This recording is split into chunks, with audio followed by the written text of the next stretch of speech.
қазір туған жерге туың тетік деген өзі қазақта үлкен мақал бар ғой. Мынау ауылымыз, алтын бесігіміз, туған жеріміз. Жаңарқа ауданы Талдыбұлақ ауылының округында осы. Ауылда неше екеуміз шамалы. Әке көрген оқ жанат дейді.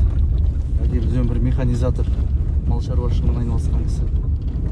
Сосын жолын қуып, өзін арам мал шаруашылық жасап жатқан. Ол дегенде келіп көмектесіп. Тып-тыныш жерге келіп, жүрегім, жаным рахат ой. Выходнойда. Осы Достарын қаладан рахат қой мына кездерінше. Керемет тұрмысты. Ал жоға шығыңыздар мынау биылға. Құрылыс жүріп жатыр міне. Жаздай күткен құрылысымыз мынау. Келешекте өзіміздің комнаталар, жұмыскерлер болады. Мынау қазіргі заманда стандартқа сай кішкене жуынып, шешініп, таза жерлер болса, жұмыс істеген адам өзінің жақсы ниетпен жұмыс істейді ғой. Ең бірінші жататын жер дұрыс болу керек. Бүкіл свежай салды деп мынау холодный қора дейді, суық қора.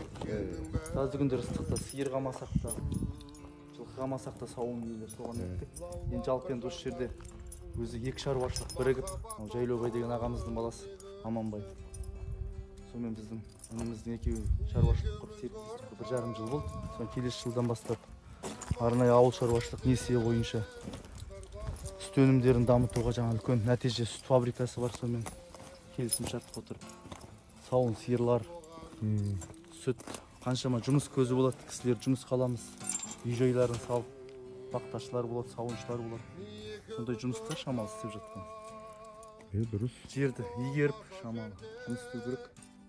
Енді ауылымыз деп бүйрегімізді бұрып, ауылымыздың шетінен ауылдың бос жүрген азаматтарын жұмысқа тартып, жаздай қаншама стройка жұмыстарын істеді жігіттер. Келесі жыл енді бақташымыз болады, сауыншыларымыз болады. Сондай үлкен жұмыстар бар, жоспарлар көп. Істеген адамға жұмыс бар, істеп ерінбей. Өз қолғабысымыз тигізіп, ауылымызды дамытып жатсақ, нұр үстіне нұр. Атауы үлкен бұлақ қой негізі кезінде. Мынау Патқоз елді мекен болған ғой. Патқоз елді мекен болған, мына жерде Жас Тілек деген ағай тұрады. Өзінің шаруашылығы оның ары қарай.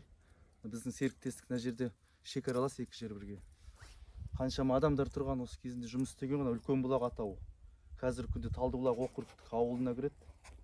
Керемет таусылмас бұлақ. Бала кезімізде атқа мініп аңға шығып келеміз осы бұлақты көруге келетінбіз, үлкен бұлақ деп атаған. Таусылмай қалды. Мына жерде астауда қойылмайды. Осы жердегі барлық жайлаулардың малдары осыдан келіп су ішеді. Керемет таусылмас. Осындай бұлақтарды қолға алып, келесі жыл жөндеу жұмыстарын өткізіп, ретке келтіріп, әдемілеу керек, жақсылап. Бұлақ көрсең көзін аш деген қазақтың үлкен сөзі бар ғой. Сондай шаруашылық осы жерде. Істесек жұмыс көп. Жұмысты істеуіміз керек. Бұлақтың суы деген керемет қой. Бұлаққа келсең судан ауыз тию керек. Жоқ, әрине.